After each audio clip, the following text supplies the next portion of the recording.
আজকে আমরা যে টপিকটা নিয়ে আলোচনা করব সেটা হচ্ছে আমরা যে জীবনে বিপদে পড়ি, আমরা বিপদে পড়লে আমাদেরকে উদ্ধার করে কে?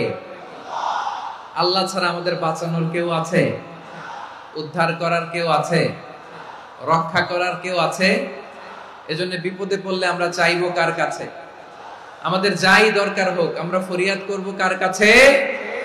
নাকি মাজারে যেয়ে চাবেন? মাজারে যেয়ে চাবেন? অনেকে তো মাজারে যেয়ে কপাল খসে, আছে না নাই? মাজারে যেয়ে সন্তান চায়, আছে? এই এলাকায় নেই, এলাকার লোকদের আকীদা খালেস আমি জানি। মাজারে যেয়ে কপাল খসে আর সন্তান চায়। আচ্ছা, মাজারে গেলে সন্তান পাওয়া যায়? আচ্ছা, মাজারে না গেলে যদি বাচ্চা না হতো, গরু ছাগলের যে বাচ্চা হয় ওরা কোন মাজারে মানত করে বলেন? কথা কি বুঝতেছেন? এই যে প্রতি বছর গরু ছাগল ভেড়া এগুলো যে বাচ্চা দেয়, এরা কোন মাজারে যে মানত করে? এজন্য চাইতে হবে একজনের কাছে, তিনি কে?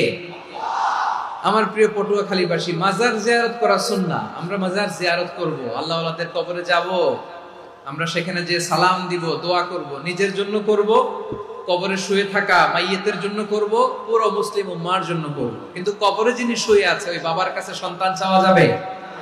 চাকরি চাওয়া যাবে? সফলতা চাওয়া যাবে? সফলতা দেয় কে? এক কথাই রব্বুল আলামিন বলেন, ওয়া ইয়ামসাসকাল্লাহু বিদুররিন ফালা কাশিফা লাহু ইল্লা হু ওয়া ইয়ুরিদকা বিখাইরিন ফালা রাদ্দা লিফাদলি ইউসিবু বিহি মান ইয়াশাউ মিন ইবাদিহি ওয়া হুয়াল গফুরুর রহিম। আল্লাহু আকবার। আল্লাহ বললেন, ওয়া ইয়ামসাসকাল্লাহু বিদুররিন ফালা কাশিফা লাহু ইল্লা হু। আল্লাহ যদি তোমাকে কোনো বিপদ স্পর্শ করায়, আল্লাহ যদি তোমারে কোনো বিপদে ফেলে দেয়, ওই বিপদ থেকে উদ্ধার করার তিনি ছাড়া আর কেউ নাই। জোরে বলেন ঠিক কিনা? তিনি যদি কোনো বিপদে ফেলেন, তিনি ছাড়া বিপদ থেকে উদ্ধার করার কেউ নাই। আর তিনি যদি তোমার প্রতি কোনো অনুগ্রহ করতে চান, ওই অনুগ্রহ ঠেকিয়ে দেওয়ার ক্ষমতাও কারো নাই। আল্লাহ যদি আপনার সফলতা দিতে চায়, পৃথিবীর কোন শক্তি ওই সফলতাকে থামাতে পারে? এজন্য আল্লাহ বললেন, খবরদার, চিন্তা আর আকীদা খালিস করে নাও। ওয়া ইয়ামসাসকাল্লাহু বিদুররিন ফালা কাশিফা লাহু ইল্লা হু। আল্লাহ বিপদে ফেললে বিপদ থেকে উদ্ধার করার কেউ থাকে না। আর আল্লাহ যদি তোমার প্রতি দয়া দেখাতে চান, অনুগ্রহ করতে চান, ওই অনুগ্রহকে প্রতিরোধ করার মতো ক্ষমতা কারো নাই। তিনি তার বান্দাদের মধ্য থেকে যাকে ইচ্ছা তাকে দেন, যত ইচ্ছা তত দেন। তিনি ক্ষমাশীল, তিনি মেহেরবান। সুবহানাল্লাহ। তিনি ক্ষমাশীল, তিনি মেহেরবান। তাহলে এই আয়াত থেকে আমরা বুঝতে পারলাম, আমরা যদি বিপদে পড়ি আমাদেরকে কেউ বাঁচাতে পারে না। আমার বাবা আমারে বাঁচাতে পারে, আমার মা আমাকে বাঁচাতে পারে, আমার বন্ধু আমারে বাঁচাতে পারে, আমার দলের কর্মী আমাকে বাঁচাতে পারে, আমার পীর সাহেব আমারে বাঁচাতে পারে। আমার পটুয়াখালীর ভাইয়েরা খেয়াল রাখবেন, বাঁচাতে পারে এক মহান সত্তা, উদ্ধার করতে পারে এক মহান সত্তা। চিৎকার করে বলুন, তিনি কে? আবার আল্লাহ বললেন, আম্মাই ইউজিবুল মুত্তাররা ইযা দাআহু ওয়া ইয়াকশিফুস সুআ ওয়া ইয়াজআলুকুম খুলাফাআল আরদ আইলাহুম মা'আল্লাহ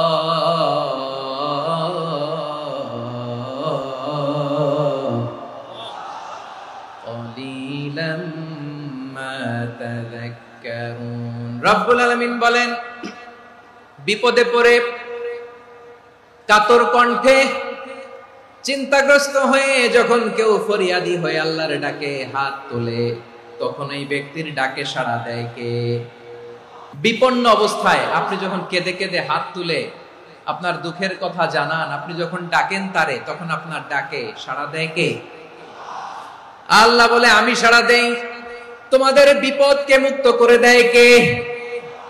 ওই আল্লাহর সাথে কোন উপাস্য আছে নাকি? কিন্তু খুব অল্প সংখ্যক লোকই তোমরা উপদেশ গ্রহণ করো। কথাটা কার?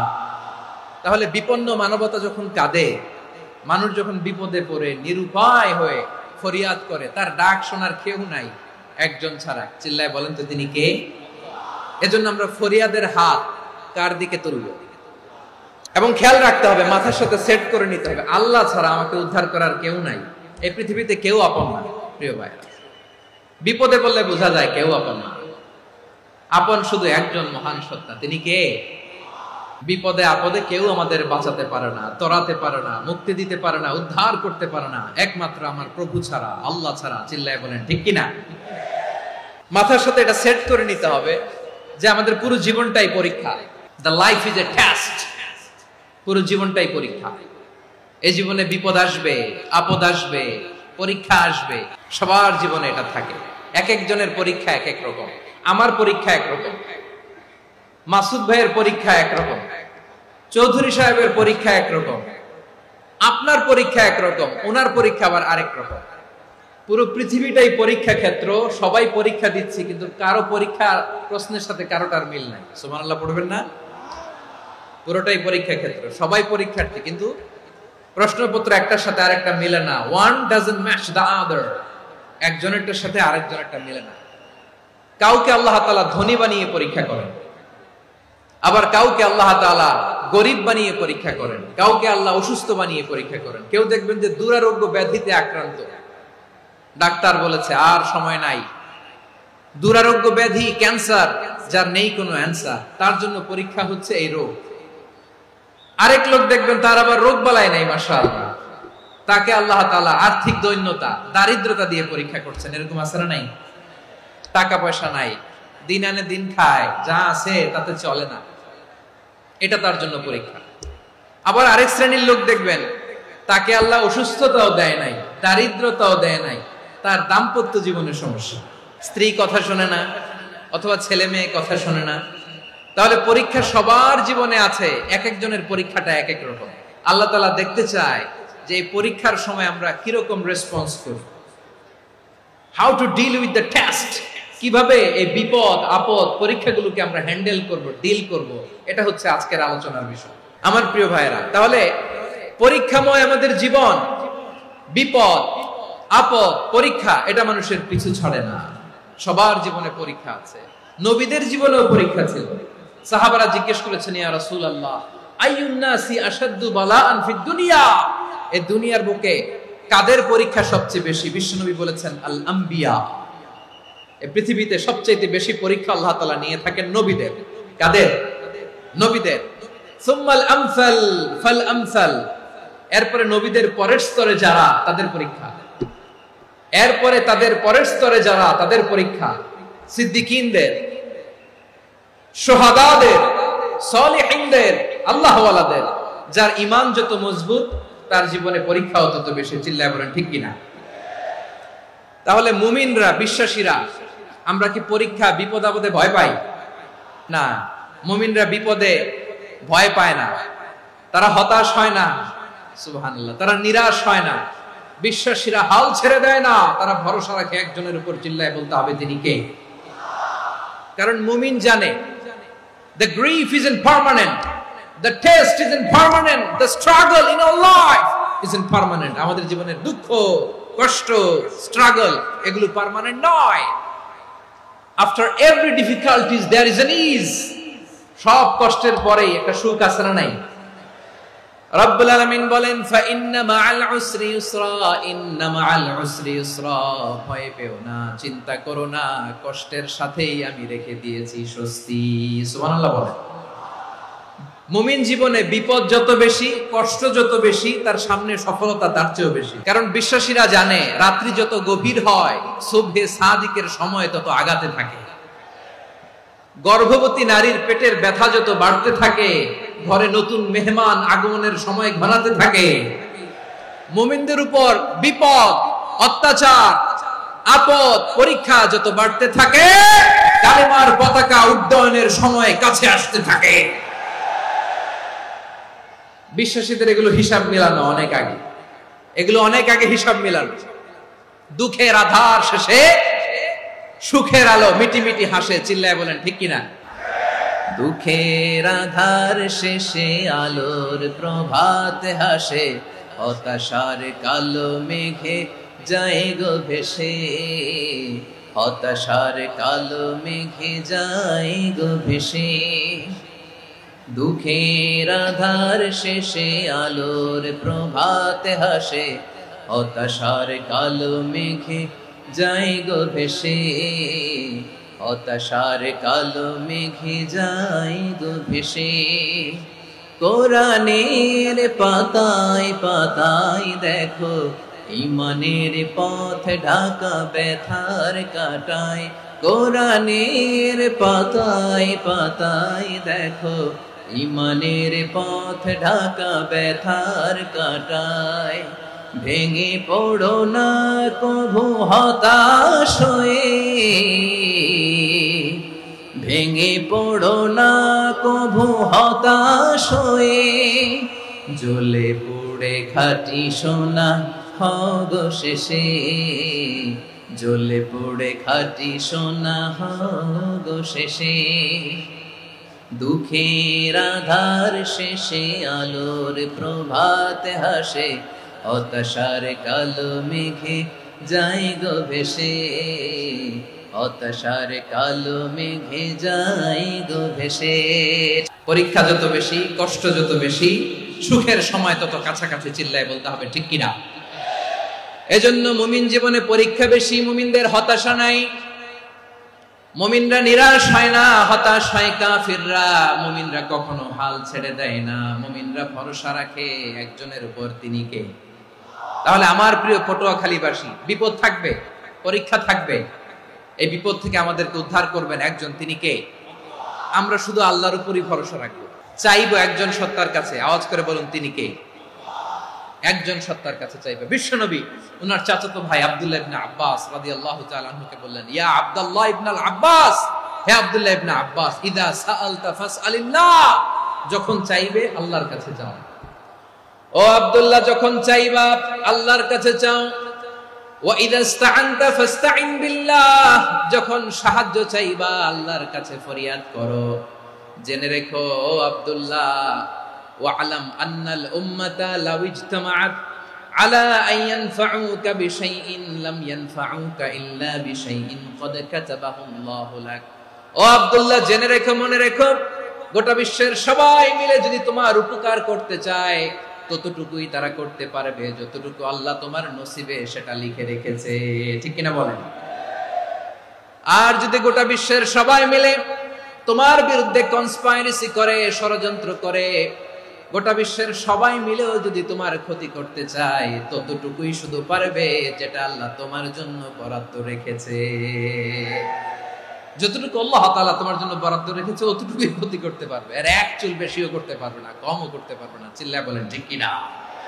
এজন্য আমরা চাইবো কার কাছে? সব সময় আমরা আল্লাহর কাছে চাইবো, বিপদে আপদে, সুখে দুঃখে, সচ্ছল অবস্থায় অসচ্ছল অবস্থায়, পরাজয়ের সময় বিজয়ের সময়, সব সময় আমরা ভরসা রাখবো কার উপর? সবাই বলুন। একদল লোক আছে যারা বিপদে পড়লে আল্লাহরে ডাকে, বিপদ আসলে আল্লাহরে ডাকে, বিপদ নাই আল্লাহও নাই। বিপদে পড়লে নামাজ পড়ে, বিপদও নাই নামাজও নাই। বিপদে পড়লে জিকির করে, বিপদ যখন চলে যায় ওদের জিকিরও বন্ধ হয়ে যায়। এরকম আছে না নাই? কিছু লোক দেখবেন পরীক্ষা আসলে নামাজ পড়ে, দেখবেন পরীক্ষার সময় নামাজ পড়ে, পরীক্ষাও নাই নামাজও আছে। এরকম কিছু লোক আছে অসুস্থ হলে আল্লাহরে বড্ড ভালোবাসে, আল্লাহরে খুব ডাকে। অসুস্থ হইলে অসুস্থতাও নাই, আল্লাহ স্মরণও নাই। দেখবেন কিছু লোক নির্বাচন আসলে খুব আল্লাহওয়ালা হয়ে যায়, তখন দেখবেন মাথার মধ্যে হেজাব লাগায়, পাঞ্জাবি লাগায়, আল্লাহওয়ালা হয়ে যায়। নির্বাচনও নাই, এরপরে আল্লাহর কথাও নাই। আছে না নাই? না, এরকম হওয়া যাবে না। সব সময় আমরা আল্লাহরে ডাকবো, বিপদে আপদে সব সময় ভরসা রাখবো আমরা একজনের উপর। আওয়াজ করে বলেন, তিনি কে? একথায় আল্লাহ তাআলা আমাদের চোখে আঙ্গুল দিয়ে জানিয়ে দিলেন, ফাইদা রাকিবু ফিল ফুলকি দা'আউল্লাহা মুখলিসিনা লাহুদ্দিন ফালাম্মা নাজ্জাহুম ইলাল বাররি ইযা হুম ইউশরিকুন। আল্লাহ বলে একদল লোক আছে, তারা যখন নৌযানে চড়ে, জলযানে চড়ে, সাগরের মধ্যে যখন জাহাজে চড়ে, লঞ্চে চড়ে, তারা যখন তুফানের সম্মুখীন হয় তখন তারা আল্লাহরে বড্ড বেশি ডাকে, একান্ত ভাবে ডাকে, বিশুদ্ধ চিত্তে ডাকে। আবার তুফান থেকে তাদেরকে সেফ জোনে নিয়ে, নিরাপদ জোনে নিয়ে যখন বন্দরে আমি আল্লাহ তাদেরকে ভিড়িয়ে দেই, ওই লোকগুলো আবার আমি আল্লাহর সাথে শিরিক করে। এরকম আছে না নাই?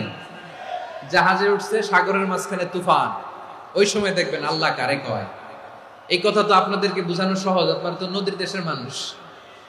আচ্ছা, লঞ্চে উঠে তুফানের সম্মুখীন হয়েছেন, জলোচ্ছ্বাস, সবাই, আমার বলার দরকার নাই, বলেন, মাঝ নদী, তুফান, জলোচ্ছ্বাস, জলের মধ্যে উচ্ছ্বাস, ঢেউ, টর্নেডো, সাইক্লোন, মেঘের ঘনঘটা, পরিবেশ ঘুটঘুটে অন্ধকার, লঞ্চ একবার এদিকে আরেকবার ওইদিকে, ভিতরে কি অবস্থা হয় বলেন তো? তখন মুসলিম আল্লাহর ডাকে, হিন্দু আল্লাহর ডাকে, ঠিক কিনা বলেন? আস্তিক আল্লাহর ডাকে, নাস্তিক আল্লাহর ডাকে, ঠিক কিনা? লঞ্চের ভেতর, স্টিমারের ভেতর কান্নারে রোল পড়ে যায়, চিৎকারের রোল পড়ে যায়, সবার মুখ দিয়ে শুধু একটা আওয়াজ, লা ইলাহা লা ইলাহা লা ইলাহা সুবহানাল্লাহ আলহামদুলিল্লাহ লা ইলাহা। আল্লাহ নামের জিকির করবে যারা, আল্লাহর কাছে প্রিয় তারা, আল্লাহর কাছে প্রিয় যারা, জান্নাতে প্রবেশ করবে তারা, জোরে লা ইলাহা লা ইলাহা ইল্লাল্লাহ লা ইলাহা ইল্লাল্লাহ মুহাম্মাদুর রাসূলুল্লাহ সাল্লাল্লাহু আলাইহি ওয়াসাল্লাম।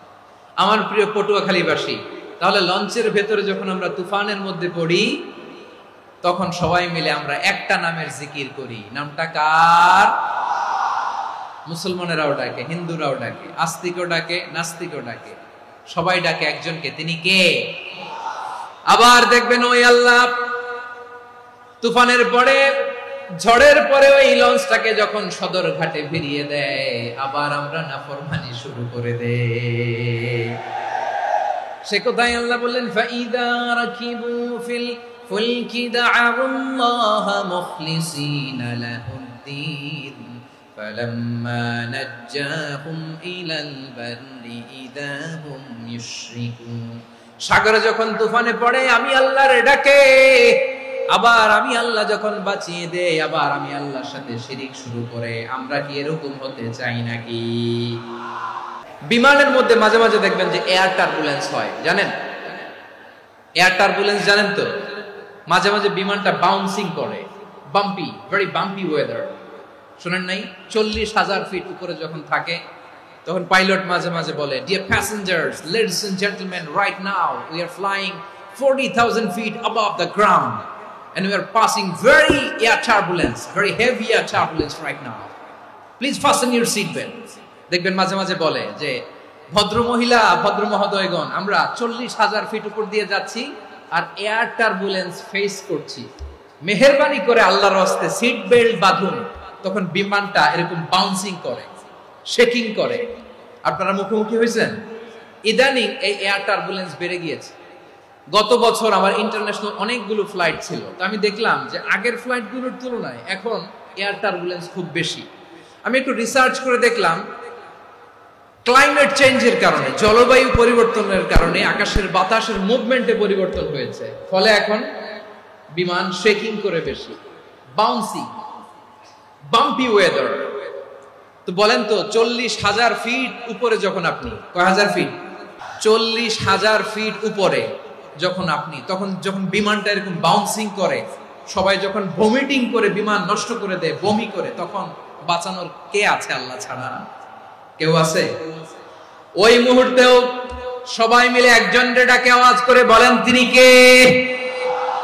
মাঝে মাঝে কিছু সোশ্যাল মিডিয়ায় কিছু ভিডিও পাওয়া যায় যে হেভি যখন এয়ার টার্বুলেন্স হয় 10 সেকেন্ড 15 সেকেন্ডের কিছু ভিডিও পাওয়া যায় বিমানটা এরকম বাউন্সিং করছে, বাম্পি ওয়েদার, কাঁপছে, মানুষগুলো বমি করছে, অক্সিজেন মাস্কগুলো সব ঝুলে পড়েছে, বিমানটা শুধু কাঁপছে। তখন দেখবেন বিমানের ভেতরেও এরকম লঞ্চের মতো চিৎকার আছে না নাই? বিমানের ভেতরেও তখন চিৎকার। গত বছর হিথ্রো এয়ারপোর্ট থেকে সিঙ্গাপুর এয়ারলাইন্সের একটা ফ্লাইট, হিথ্রো টু চাঙ্গি একটা ফ্লাইটে এমন বেশি এয়ার টার্বুলেন্সের শিকার হয়েছিল ওই এয়ারক্রাফটটা, 33 জন যাত্রী সেখানে আহত হয়েছে, একজন যাত্রী নিহত হয়েছে। কেবিন ক্রুজ এয়ার হোস্টেস যারা আছে, একজনের নাক ফেটে, চোখ ফেটে, কপাল ফেটে, ব্লিডিং হয়ে শয়লা। প্রিয় ভাইরা, 40,000 ফিট উপরে বিমানটা যখন কাঁপবে তখন আমাদেরকে আল্লাহ ছাড়া আর কেউ বাঁচানোর আছে? এত আসতে বললে হবে? ওই কঠিন মুহূর্তে আমার বাবা আমারে বাঁচাতে পারে, আমার বন্ধু আমারে বাঁচাতে পারে। এই গ্রাউন্ডে, জমিনের বুকে আমার প্রোটোকল, আমার ক্ষমতা, আমার দাম্ভিকতা কোনো কিছু আমারে বাঁচাতে পারে একজন ছাড়া। চিল্লায় বলতে হবে, তিনি কে? সে আল্লাহ। বললেন, গোলাম আমি বিপদের সময় ঠিকই তোমাদের বাঁচিয়ে দেই। ওই বিমানের ভেতরে 40,000 ফিট উপরে যখন তোমরা এয়ার টার্বুলেন্সের শিকার হও, তখন নাস্তিকও আল্লাহরে ডাকে, হিন্দু আল্লাহরে ডাকে। জোরে বলেন ঠিক কিনা? আবার বিমানটা যখন শান্ত হয়ে যায়, একটু পরেই বিমানের স্ক্রিনের মধ্যে হিন্দি সিনেমা খোঁজে।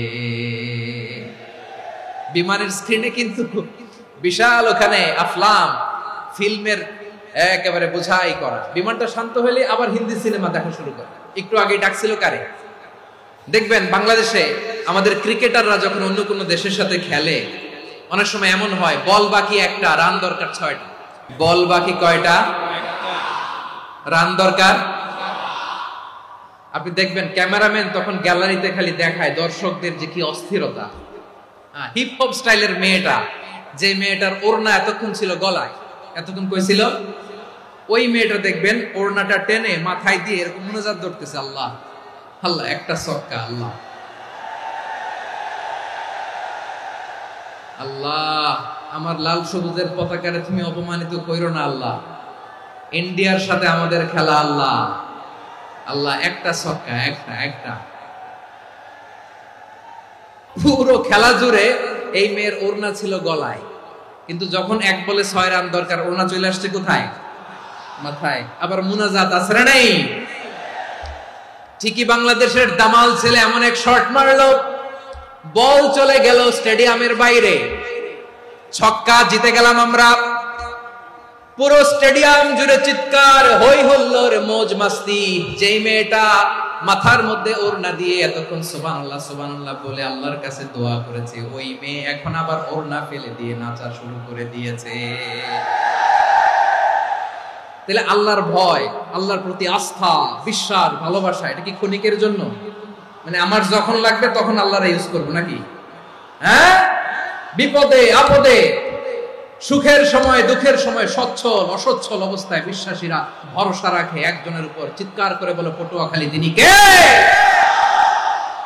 সে আল্লাহ বললেন, গোলাম মনে করো না জাহাজ থেকে সদরঘাটে ভিড়িয়ে দিলাম, তুমি নিরাপদ হয়ে গেছো। মনে করো না 40,000 ফিট থেকে সেফ ল্যান্ডিং এর পরে এয়ারপোর্টে নেমে গেলেই তুমি নিরাপদ হয়ে গেছো। ও মিয়া, বিপদ কি শুধু সাগরে আর আকাশে? ঘরের ভেতরও বিপদ আসতে পারে কি পারে না? এজন্য সূরা মুলকে আল্লাহ বললেন, আমিনতুম মান ফিস সামাই আন ইয়াখসিফা বিকুমুল আরদা ফাইযা হিয়া তামুর। আল্লাহ বললেন, তোমরা কি ভেবেছো তোমরা নিরাপদ? আমি চাইলে ল্যান্ডস্লাইডস, ভূমি ধস দিয়ে 1 লক্ষ 1 মুহূর্তে নিয়ে যেতে পারি। এক সুনামি দিয়ে থাপ্পড় মেরে 3 লক্ষ সাগরের ভেতরে ঢুকায় দিতে পারি। 1 সেকেন্ডও লাগে না আমার। أم أمنتم من في السماء أن يرسل عليكم حاصبا فستعلمون كيف نذير। আল্লাহ চাইলে আকাশ থেকে পাথর বৃষ্টি নাজিল করতে পারেন কি পারেন না? এই মুহূর্তে এখানে ভূমিকম্প দিতে পারেন কি পারেন না? আচ্ছা, ভূমিকম্প যখন হয় আমাদের কারো হুঁশ থাকে? আপনি মনে করছেন আমরা সাধারণ মানুষ, আমরা দৌড় দেই, আর প্রেসিডেন্ট প্রধানমন্ত্রী ওনারা বুঝি খাটে শুয়ে থাকে? ভূমিকম্প, আর্থকোয়েক যদি হয়, বাঁচার জন্য আমরা কি করি? হয় খাটের তলায়, ডাইনিং টেবিলের নিচে, উপরে শক্ত কিছু আছে এটার নিচে, অথবা ঘর থুইয়া দাও দৌড়। তো প্রধানমন্ত্রী উনি কি করে? প্রেসিডেন্ট উনি কি করে? হ্যাঁ, উনি খাটের মধ্যে যে শুয়ে থাকে নাকি? উনিও দৌড়, সাধারণ মানুষও দৌড়, প্রধানমন্ত্রীও দৌড়, বাড়িওয়ালাও দৌড়, ভাড়াটিয়াও দৌড়, সবাই দৌড়। নাকি ভাড়াটিয়ারা বাড়ি থুইয়া দৌড়, বাড়িওয়ালারা আর বেরোয় না? এরকম না। তাহলে যে কোনো মুহূর্তে ভূমিকম্প দিয়ে নাস্তানাবুদ করতে পারে কে? আমার প্রিয় ভাইয়েরা, আমরা নিরাপদ নই, আমরা তার দয়ায় বেঁচে আছি। কার দয়ায়? এজন্য আল্লাহ বললেন, গোলাম, যে কোনো মুহূর্তে বিপদ দিয়ে তোমাদেরকে নাস্তানাবুদ করতে পারি। বিশ্বাসী বলে যদি নিজেকে দাবি করো, সব সময় ডাকতে হবে একজন সত্তাকে। বলেন তিনি কে? আপদ থেকে, পরীক্ষা থেকে, ক্যালামিটি থেকে আমাদেরকে কেউ বাঁচাতে পারে না, একজন সত্তা ছাড়া। আবারও বলেন তো তিনি কে? এবার আমরা দেখি বিষ্ণু ইসলামের জীবনে বিপদ আপদ ছিল কিনা। উনি বিপদ আসলে কিভাবে ডিল করতেন, বিপদ আসলে কোন দোয়া পড়তে হয়, কিভাবে ফরিয়াদের হাত উত্তোলন করতে হয়, কিভাবে রবের দরবারে নতজানু হয়ে ফরিয়াদ করতে হয়, এটা জানার দরকার আছে না নাই? আসুন আমরা বিষ্ণুনবীর জীবনী থেকে দেখি বিপদ আসলে উনি কি করতেন। বিপদ আসলেই প্রথমে বিষ্ণুনবী সাল্লাল্লাহু আলাইহি ওয়াসাল্লাম একটা দোয়া পড়তেন। তিনি পড়তেন, ইন্না লিল্লাহি ওয়া ইন্না ইলাইহি রাজিউন। নিশ্চয় আমরা আল্লাহর জন্য, নিশ্চয় আমরা কার দিকে ফিরবো ভাই? আবার কার দিকে ফিরবো? আওয়াজ করে বলুন তো, আমরা এসেছি কার কাছ থেকে, আবারও ফিরে যাব কার কাছে? এজন্য বিষ্ণু পড়ছেন, ইন্না লিল্লাহি ওয়া ইন্না ইলাইহি রাজিউন। নিশ্চয় আল্লাহর জন্য, ওই আল্লাহর দিকেই আমরা ফিরে যাব। তারপরে বিষ্ণু পড়তেন, আল্লাহুম্মা আজুরনি ফি মুসিবাতি ওয়াখলুফ লি খায়রাম মিনহা। একসাথে প্রথমে পড়তেন ইন্না লিল্লাহি ওয়া ইন্না ইলাইহি রাজিউন, তারপর পড়তেন আল্লাহুম্মা আজুরনি ফি মুসিবাতি ওয়াখলুফ লি খায়রাম মিনহা। মানে আল্লাহ, এই যে আমি বিপদে ধৈর্য ধারণ করলাম, এটার সব তুমি আমারে দাও, আর যেটা হারালাম এর চেয়ে ভালো কিছু দিয়ে মেকআপ করে দিও, ভালো কিছু দিয়ে বদল করে দিও। সুবহানাল্লাহ পড়েন। তাহলে বিপদ আসলে আমরা কি পড়ব? এদেশে পরস্পরে দেখা হলে দেয় সালাম, এদেশে আমজনতার হৃদয় জুড়ে পাক কালাম, এদেশে বিপদ এলে সর্বজনে সর্বক্ষণে দোয়া পড়ে ইন্না লিল্লাহি। কি পড়ে? সুবহানাল্লাহ সুবহানাল্লাহ সুবহানাল্লাহ সুবহানাল্লাহ। এদেশে আজান শুনে সূর্য ওঠে শহর গ্রামে, এদেশে আজান শুনে সূর্য ডুবে সন্ধ্যা নামে, এদেশে সকল কাজে সবাই বলে বিসমিল্লাহ, এদেশে ভালো কিছু দেখে শুনে হাসি মুখে সবাই বলে মাশাআল্লাহ। তাহলে বিপদ এলে আমরা কি পড়ি? তাহলে বিপদ এলেই আমরা এখন থেকে ইন্না লিল্লাহ পড়ব, নাকি হাই হুতাশ করবেন? একদল আছে হাই হুতাশ করে, হায় আল্লাহ রে, মোর কি হইল রে, মই কি হরমু রে, মই কমবে জামু রে, এরকম বিলাপ করতে নিষেধ করেছেন বিষ্ণু। কি করব, কই যাব, কি হবে, হায় হায়, এরকম হাহুতাশ আছে না নাই? বিশ্বাসীরা হাহুতাশ করে না, তারা ইন্না লিল্লাহ পড়ে। কি পড়ে মনে থাকবে? আমরা পড়ব ইন্না লিল্লাহি ওয়া ইন্না ইলাইহি রাজিউন। নিশ্চয়ই আমরা আল্লাহর জন্য, আমরা আল্লাহর দিকেই ফিরে যাব। এরপর পড়ব আল্লাহুম্মা আজুরনি ফি মুসিবাতি ওয়াখলুফ লি খায়রাম মিনহা। আল্লাহ, আমি যে বিপদে ধৈর্য ধারণ করলাম এটার সওয়াব দিও, আর যা হারালাম তার চেয়ে ভালো কিছু দিয়ে বদল করে দিও। সুবহানাল্লাহ পড়েন। বিশ্বনবীর হাদিস শুনলেন উম্মে সালামা রাদিয়াল্লাহু তাআলা আনহা। ওনার স্বামী হলো আবু সালামা। মজার ঘটনা খেয়াল করে শুনেন। সাইয়্যিদাতুনা উম্মে সালামা রাদিয়াল্লাহু তাআলা আনহা, ওনার স্বামীর নাম আবু সালামা। শ্রেষ্ঠ দম্পতি, শ্রেষ্ঠ ফ্যামিলি। প্রথমে হিজরত করেছিলেন হাবাসায়, পরে হিজরত করেছেন মদিনায়। উহুদ যুদ্ধের পরে ওনার স্বামী আবু সালামা ইন্তেকাল করলো, শহীদ হলো। সুবহানাল্লাহ পড়েন। যখন আবু সালামা ইন্তেকাল করলো, উম্মে সালামা রাদিয়াল্লাহু তাআলা আনহা কেঁদে কেঁদে হায়রান। আর নবীর শিখানো বাণী অনুযায়ী তিনি বারবার পড়ছিলেন ইন্না লিল্লাহ। কি পড়ছিলেন? ইন্না লিল্লাহ। যেহেতু বিশ্বনবী বলেছেন কেউ যদি বিপদের প্রথম ধাক্কায় পড়ে ইন্না লিল্লাহি ওয়া ইন্না ইলাইহি রাজিউন, আল্লাহুম্মা আজুরনি ফি মুসিবাতি ওয়াখলুফ লি খায়রাম মিনহা, তাহলে এই বিপদে যে সে যা হারালো তার চেয়ে শ্রেষ্ঠ কিছু দিয়ে আল্লাহ তার বদল দিয়ে দিবে। এই হাদিস শুনে উম্মে সালামা রাদিয়াল্লাহু তাআলা আনহা ওনার প্রাণ প্রিয় স্বামী আবু সালামার ইন্তেকালের পরে চোখের পানি ছাড়ে আর পড়ে ইন্না লিল্লাহি ওয়া ইন্না ইলাইহি রাজিউন আল্লাহুম্মা আজুরনি ফি মুসিবাতি ওয়াখলুফনি খায়রাম মিনহা।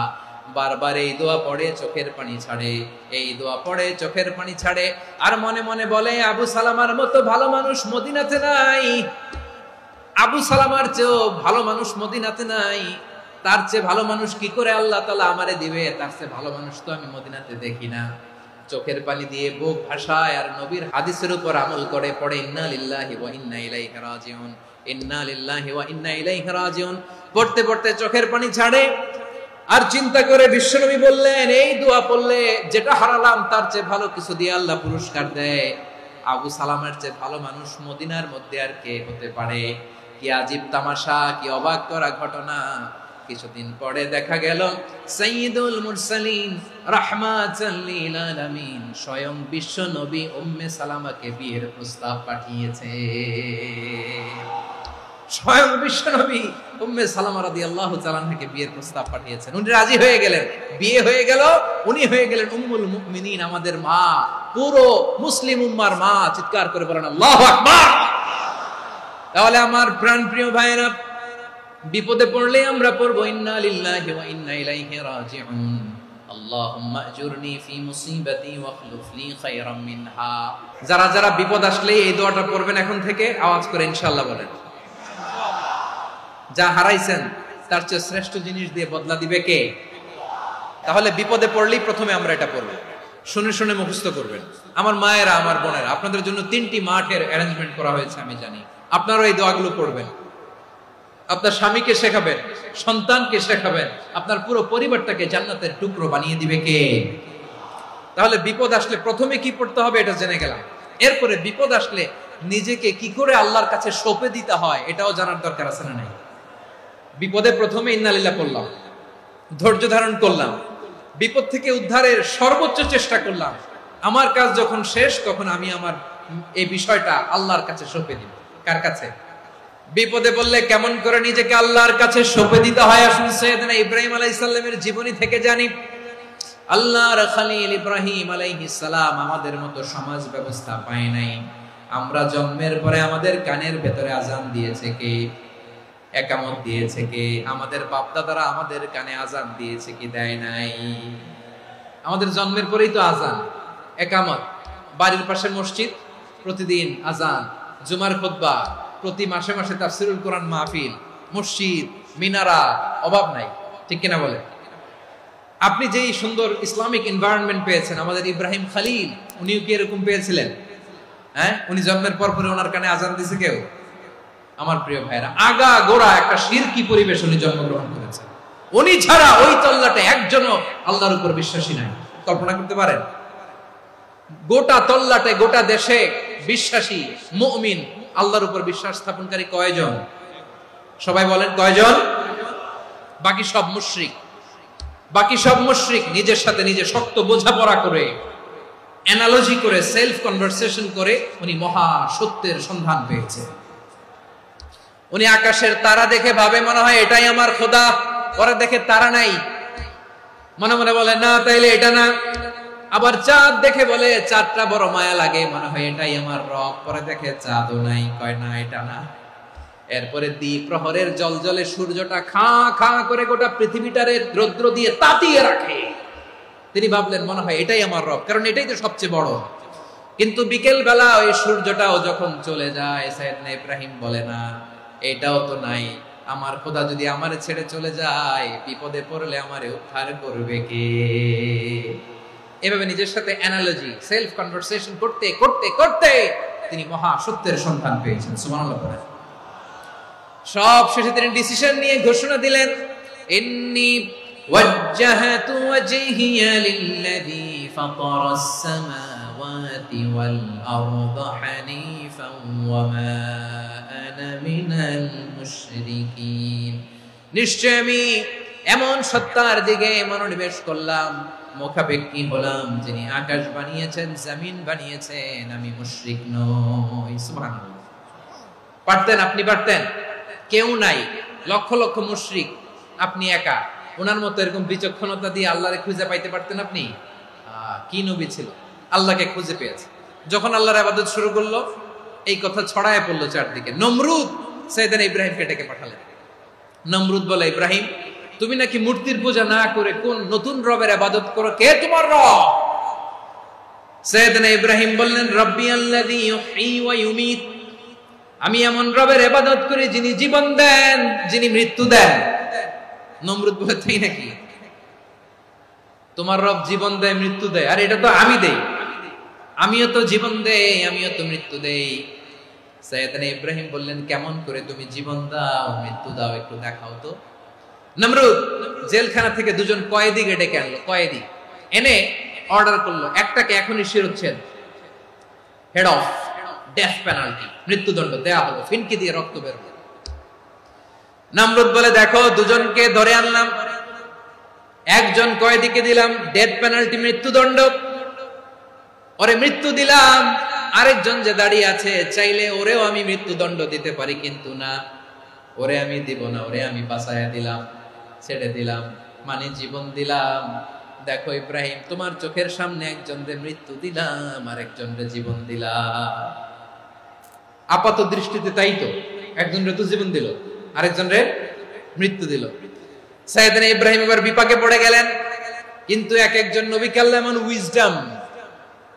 এমন উইজডম, বিচক্ষণতা দিয়ে এই জমিনে পাঠিয়েছেন। মুহূর্তের মধ্যে আল্লাহর খলিল ইব্রাহিম বললেন, ফাইন্নাল্লাহা ইয়াতি বিশ-শামসি মিনাল মাশরিকি ফাতি বিহা মিনাল মাগরিব ফাবুহিতাল্লাযী কাফার।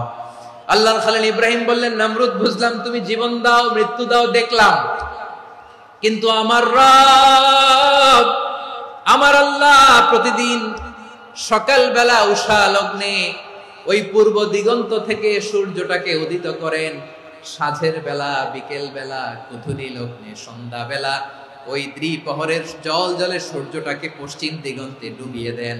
মানে সকালবেলা পূর্ব দিক থেকে উদিত করা সূর্যটাকে পশ্চিম দিকে বিকেলে তিনি ডুবিয়ে দেন। তুমি যদি পারো ওই সূর্যটাকে পশ্চিম দিক থেকে উদিত করে পূর্ব দিকে ডুবিয়ে দাও। সুবহানাল্লাহ পড়বেন না?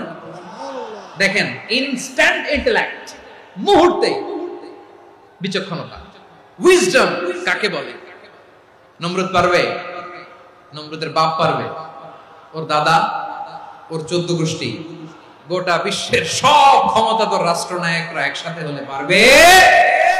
ফাবুহিতাল্লাযী কাফার পারে নাই, ব্যর্থ হয়েছে। এবার তেলে বেগুনে জ্বলে উঠেছে, রেগে মেগে আগুন বলে, ফালকুহু ফিল জাহিম। ওর সাথে তর্ক নাই, না পেরে এবার এটারে আগুনে ফেলা। বিশাল বিশাল গাছ কেটে লাকড়ি এনে আগুনের কুণ্ডলি বানানো হলো, দাও দাও দাও দাও করে আগুন জ্বলে। আল্লাহর খলিল ইব্রাহিমকে আগুনে নিক্ষেপ করা হবে। আল্লাহর খলিল সাইয়েদনা ইব্রাহিমের হাতের মধ্যে রশি দিয়ে টাইট করে বাঁধা হলো, পায়ের মধ্যেও টাইট করে রশি দিয়ে বাঁধা হলো। আল্লাহর খলিল ইব্রাহিমকে আগুনের কুণ্ডলির মধ্যে ফেলা হবে। ওমিয়া, আপনি যে বিপদের কারণে ভয় পান, হতাশ হন, এটা কোনো বিপদ? ওনার বিপদের সামনে এটা কোনো বিপদই না, এটা কোনো বিপদই না। হাত পা বেঁধে টাইট করে নিক্ষেপ করা হবে, সিম্পলি ফেলা যাবে না, কারণ দাও দাও করে দ্য ব্লেজিং ফায়ার, এমন আগুনের কুণ্ডলি, কাছে যাওয়া যায় না, আগুনের উত্তাপে নিক্ষেপ করা হবে। হাতে রশি বেঁধে, পায়ে রশি বেঁধে আল্লাহর খলিল ইব্রাহিম আলাইহিস সালামকে আগুনের মধ্যে নিক্ষেপ করা হবে। আহা, এটার বলে অগ্নি পরীক্ষা। উনি অগ্নি পরীক্ষার সম্মুখীন হয়েছিলেন। এজন্য কঠিন পরীক্ষাকে আমরা অগ্নি পরীক্ষার সাথে তুলনা করি, ঠিক কিনা? সাইয়েদনা জিবরাইল এসে বললেন, ও আল্লাহর খলিল, ওরা তো আপনার হাতও বেঁধে ফেললো, পাও বেঁধে ফেললো, নড়াচড়ার সুযোগ নাই, বলেন আমি জিবরিল ফেরেশতা আপনার জন্য কি করতে পারি? আল্লাহর খলিল ইব্রাহিম বলেন, ও জিবরাইল, তোমার কাছে আমার কোনো চাওয়া পাওয়া নাই। সুবহানাল্লাহ বলেন। তোমার কাছে বলার কিছু নাই, তোমার সাহায্যের আমার দরকার নাই। সাইয়েদনা ইব্রাহিম আলাইহিস সালামকে হাতে পায়ে রশি বেঁধে, হাত পা বাঁধা অবস্থায় জ্বলন্ত অগ্নিকুণ্ডে যখন নমরুদের দলবল নিক্ষেপ করবে, আল্লাহর খলিল কিভাবে নিজেকে আল্লাহর কাছে সঁপে দিয়েছেন পটুয়াখালীর ভাইরা খেয়াল করে শুনুন। হাত পা বেঁধে আল্লাহর খলিলকে যখন নিক্ষেপ করা হবে, তিনি মুখ ফুটে বলে ফেললেন, হাসবুনাল্লাহু ওয়া নি'মাল ওয়াকিল। হাসবুনাল্লাহু ওয়া নি'মাল ওয়াকিল, আমার জন্য আল্লাহই যথেষ্ট, আমার জন্য আল্লাহই যথেষ্ট। তিনি আমার সবচেয়ে বড় গার্ডিয়ান, তিনি আমার সবচেয়ে বড় অভিভাবক। জিব্রাইলের সাহায্যে অফারকে ফিরিয়ে দিলেন। দুনিয়ার বুকে কারো কাছে কিছু বলেন নাই, মুখ ফুটে বলেছেন হাসবুনাল্লাহ। ও আমার পটুয়াখালীর প্রাণের ভাইয়েরা, খেয়াল রাখবেন, কোন বান্দা তার হাতে থাকা সব চেষ্টাটুকুন করার পরে মুখ ফসকে মুখ দিয়ে যখন বলে ফেলে হাসবুনাল্লাহ, বান্দা যখন হাসবুনাল্লাহ বলে ফেলে, ওই ব্যাপারটা ডিল করার দায়িত্ব স্বয়ং আল্লাহ আরশের উপর থেকে নিয়ে নেয়। আপনি যখন বলে ফেলবেন হাসবুনাল্লাহ, এটা ডিলিং করবে কে তখন? বান্দা তার সাধ্যের সবটুকু চেষ্টার পরে নতজানু হয়ে যখন বলবে হাসবুনাল্লাহ, আল্লাহ তুমি আমার জন্য যথেষ্ট, নি'মাল ওয়াকিল, তুমি আমার শ্রেষ্ঠ অভিভাবক, তখন তার কি দরকার না দরকার এটা ডিল করে স্বয়ং আল্লাহ। নিক্ষেপ করা হলো সাইয়েদনা ইব্রাহিমকে অগ্নিকুণ্ডলিতে। হাজার হাজার মানুষের দৃশ্য দেখার জন্য জড়ো হয়েছে এরকম বিশাল ময়দানে। কিন্তু কি অবাক করার ঘটনা, সবাই ভয় পাচ্ছিল, না জানে কি হয়ে যায়। আল্লাহর খলিলকে যখন আগুনের কুণ্ডলিতে নিক্ষেপ করা হয়, আল্লাহর খলিল ইব্রাহিম আগুনের কুণ্ডলীর মধ্যে বসে বসে মানুষগুলোর দিকে তাকিয়ে হাসতে শুরু করে দেয়।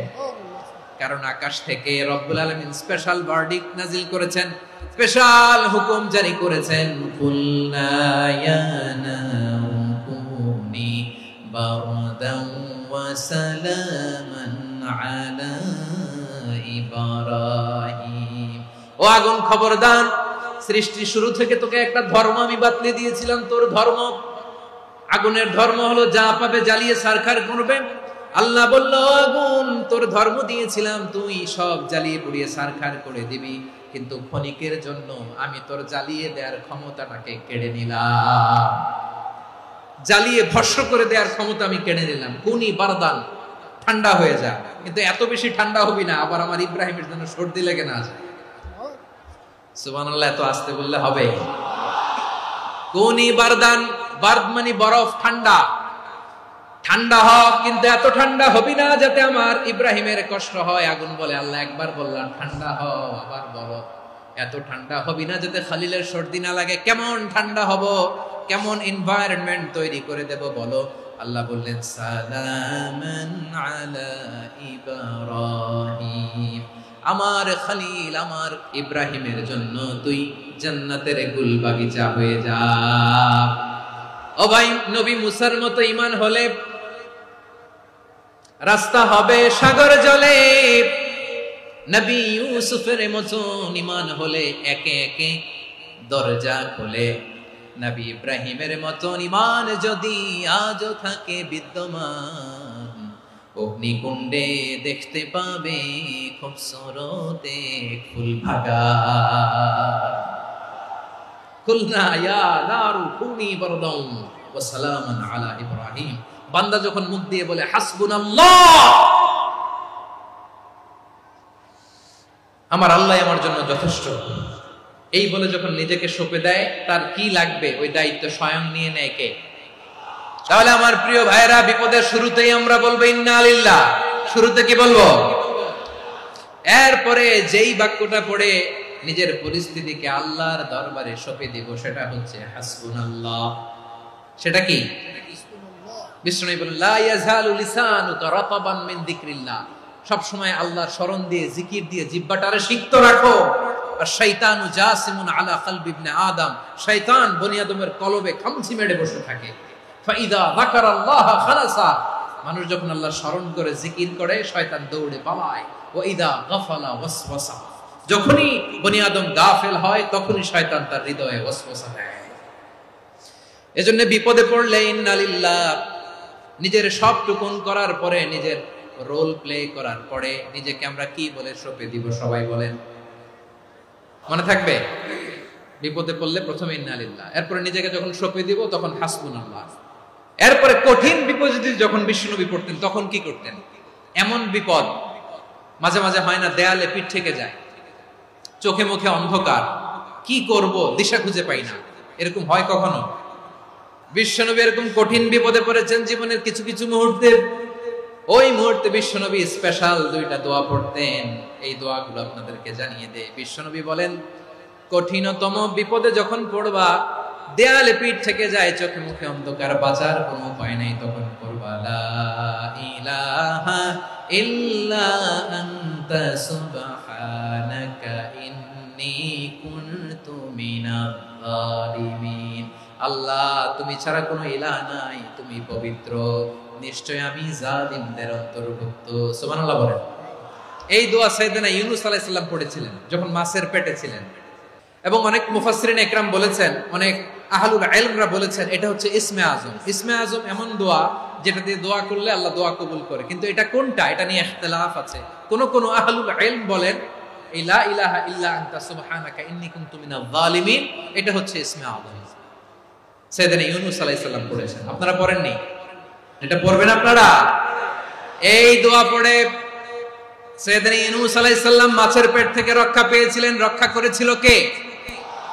তুমি ইউনূস নবী রে যখন খাইলো মাছেতে গিলিয়া, ফেরেশতা পাঠাইয়া দিলে ইসমে আজম দিয়া, প্রাণে ছিল যাহার ভয় সেথা পাইল আশ্রয়, প্রাণে ছিল যাহার ভয় সেথা পাইল আশ্রয়, মাছের পেট হতে সে যে পেল পরিত্রাণ। আল্লাহু আল্লাহু তুমি জাল্লে জালালুহু, শেষ করা তো যায় না গে তোমার গুণগান। আল্লাহু আল্লাহু লা ইলাহা ইল্লা আনতা সুবহানাকা ইন্নী কুনতু মিনাজ জালিমিন। বিশ্বনবী বললেন, দেয়ালে পিঠ থেকে গেলে, চোখে মুখে অন্ধকার, বাঁচার কোনো উপায় নাই, তখন এই দোয়াটা পড়তে হবে। এই দোয়া পড়ে আল্লাহর কাছে ফরিয়াদ করলে বিপদ মুক্ত করবেন কে? কেন এই দোয়াটা আল্লাহর কাছে বড্ড প্রিয় জানেন আমার ভাইরা? কারণ এই দোয়ার মধ্যে 3টা জিনিস আছে। 1 নম্বরে হচ্ছে তাওহীদ, 2 নম্বরে তাসবিহ, 3 নম্বরে তাকরীর। আই রিপিট, আবারও বলছি, 1 নম্বরে তাওহীদ, 2 নম্বরে তাসবিহ, 3 নম্বরে তাকরীর। এই দোয়াটা আল্লাহর কাছে এত পছন্দনীয় কারণ এই দোয়ার প্রথম অংশে আছে তাওহীদ, আল্লাহর একত্ববাদের ঘোষণা। লা ইলাহা ইল্লা আনতা, ও আল্লাহ আপনি ছাড়া কোনো ইলাহ নাই, উপাস্য নাই, এই কথা বললে আল্লাহ বড় খুশি হয়ে যায়। সুবহানাল্লাহ পড়েন। এই দোয়ার দ্বিতীয় অংশে আছে তাসবিহ, মানে আল্লাহর প্রশংসা, প্রশংসা সূচক বাণী। সুবহানাক সুবহানাক সুবহানাক, ও আল্লাহ আমি আপনার পবিত্রতা ঘোষণা করছি। সুবহানাক, এই কথা শুনলেও আল্লাহ খুশি হয়ে যায়। সুবহানাল্লাহ পড়েন। এই দোয়ার তৃতীয় অংশে আছে তাকরীর। তাকরীর মানে পাপের স্বীকৃতি। তাকরীর মানে কি? তাকরীর মানে পাপের স্বীকৃতি। এই দোয়ার তৃতীয় অংশে আছে ইন্নী কুনতু মিনাজ জালিমিন, ও আল্লাহ আমি জালিমদের অন্তর্ভুক্ত। আল্লাহ আল্লাহ আমি জালেম, আল্লাহ আমি ভুল করেছি, অন্যায় করেছি, আল্লাহ আমি জালেমদের অন্তর্ভুক্ত। এই পাপের স্বীকৃতি, অ্যাকনোলেজমেন্ট আল্লাহ বড় পছন্দ করে। যখন আল্লাহর কাছে আপনি ছোট হবেন, ছোট হতে হতে যত ছোট হবে, ওই দৃশ্যটা দেখতে আল্লাহ বড় পছন্দ করে। সুবহানাল্লাহ বলেন। 3 নম্বর অংশ ইন্নী কুনতু মিনাজ জালিমিন, আল্লাহ আমি জালেমদের অন্তর্ভুক্ত।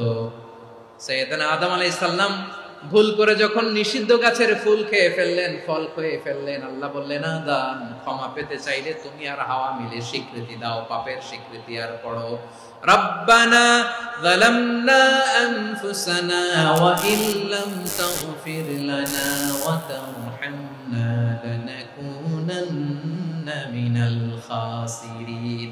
ও আল্লাহ আমি আদম আর হাওয়া যালামনা আনফুসানা, আমরা আমাদের নফসের উপর বড় জুলুম করেছি। আল্লাহ ওয়া ইল্লাম তাগফির লানা ওয়া তারহামনা, আপনি যদি ক্ষমা না করেন, আপনি যদি দয়া পরবশ না হন, আপনি যদি রহম না করেন, আমরা তো ক্ষতিগ্রস্তদের মধ্যে শামিল হয়ে যাব।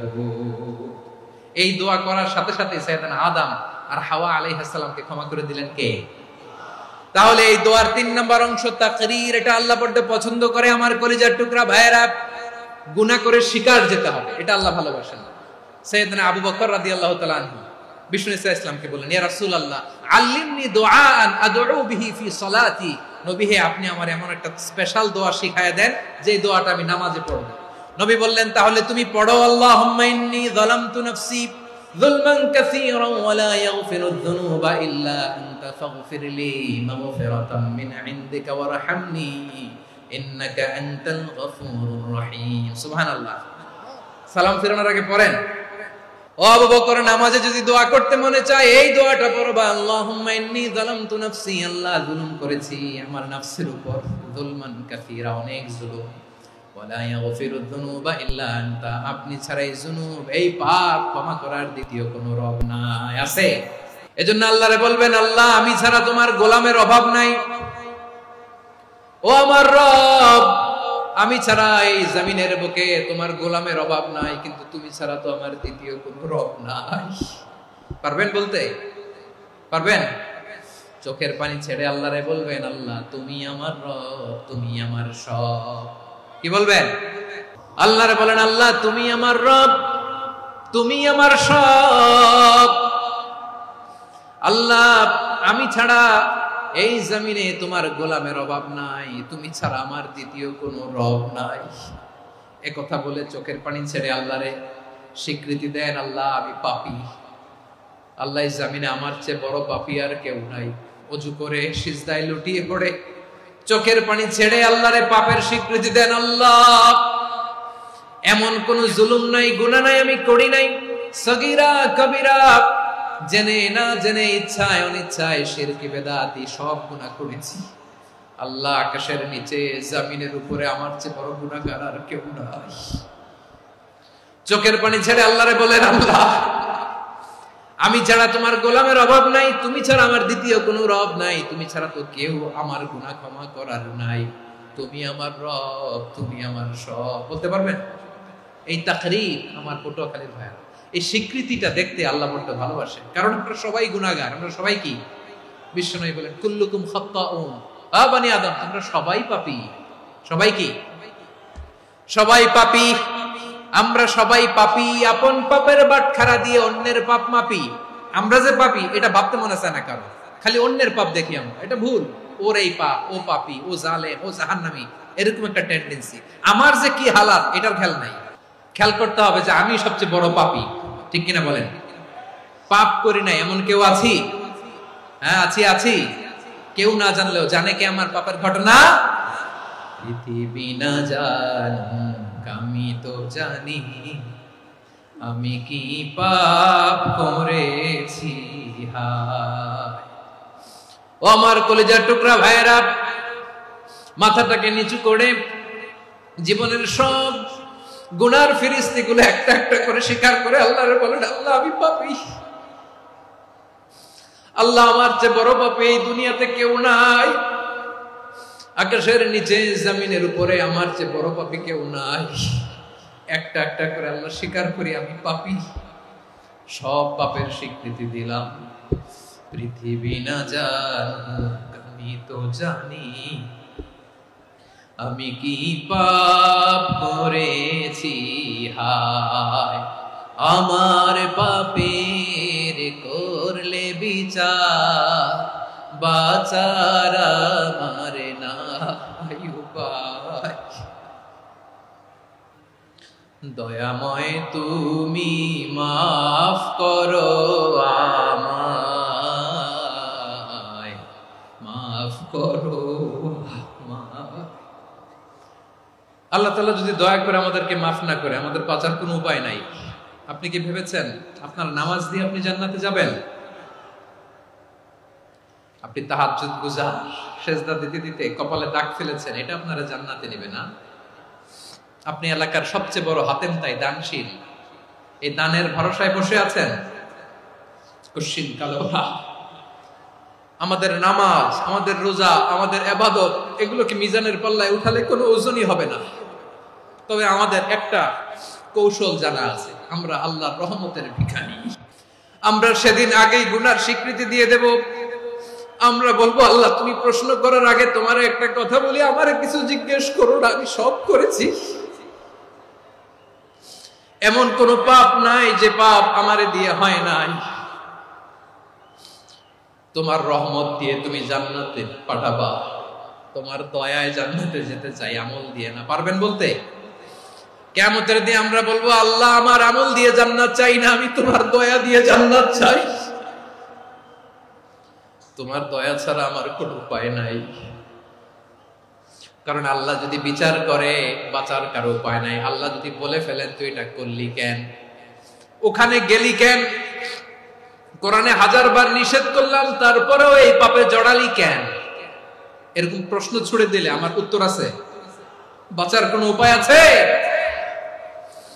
রোজ হাসরে হে আল্লাহ আমার করোনা বিচার, আল্লাহ করোনা বিচার,